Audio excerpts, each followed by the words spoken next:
नागपुर जैसे शांत शहर में आज हिंसा भड़क उठी। आगजनी और पत्थरबाजी की घटनाओं ने शहर को हिला दिया है। कांग्रेस नेता विजय वडेट्टीवार ने इस घटना को लेकर सरकार को दोष दिया है। आज नागपुरात झालेली घटना अत्यंत दुर्दैवी आहे।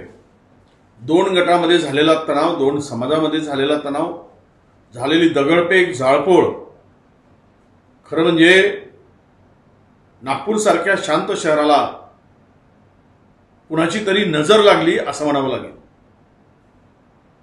दुर्दैवानं पोलिसांनी वेळीच हस्तक्षेप करून आणि भूमिका बजावून नागपूर शांत करण्याचा प्रयत्न केला।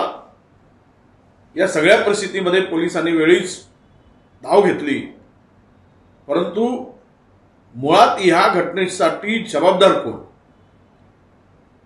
खरं तर नागपूर शांत असलेल्या नागपूरला अशांत करण्याचं काम कोणी केलं याच्या मुळाशी जाण्याची आवश्यकता आहे।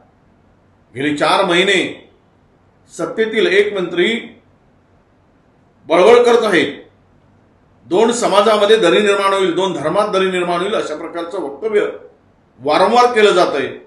त्यावेळेस त्याला वेळीच बळबळ्या मंत्र्याला आवर घालण्याची आवश्यकता होती आणि कबरीचा वाद जाणून बुजून निर्माण करण्याचं काम झालं। इतिहासाला तोडून मोडून पुढे आणण्याचं काम केलं गेलं। कबरीचा वाद दोन समाजामध्ये, दोन धर्मामध्ये तेढ निर्माण करणारा ठरत असेल तर अत्यंत दुर्दैव आहे। 400 वर्षापूर्वीची कबर, यातून काय साध्य होणार? ती कबर ठेवली काय, नाही ठेवली काय, कुणाचा त्यामध्ये फायदा होणार आहे, कुणाचं नुकसान होणार आहे? त्यामुळे कुणाची चूल पेटणार, कुणाची चूल विझणार याचाही विचार करण्याची आवश्यकता आहे।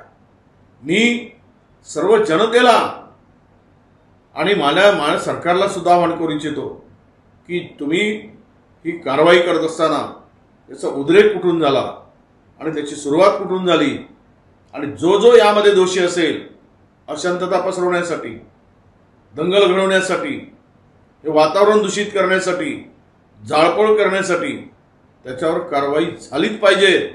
त्याही पलीकडे जाऊन आपण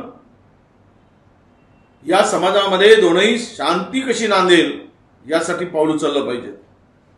यासाठी आपण पुढाकार घेतला पाहिजे आणि जनतेलाही मी आवाहन करतोय की आपण कुठल्याही अफवेवर, खोट्या गोष्टीवर विश्वास न ठेवता शांतता बाळगा।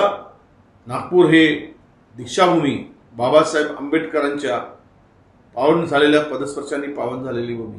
नागपुरामध्ये बाबा ताजुद्दीन अशा सर्व धर्माचा भावना, विचार जोपासणारी ही भूमी आहे आणि अशा भूमीत अशा प्रकारचा उद्रेक होणं आणि शहर शांत होणं, तेही मुख्यमंत्र्यांच्या गृह जिल्ह्यात होणं, हे अत्यंत दुर्दैवी असं मी मानतो।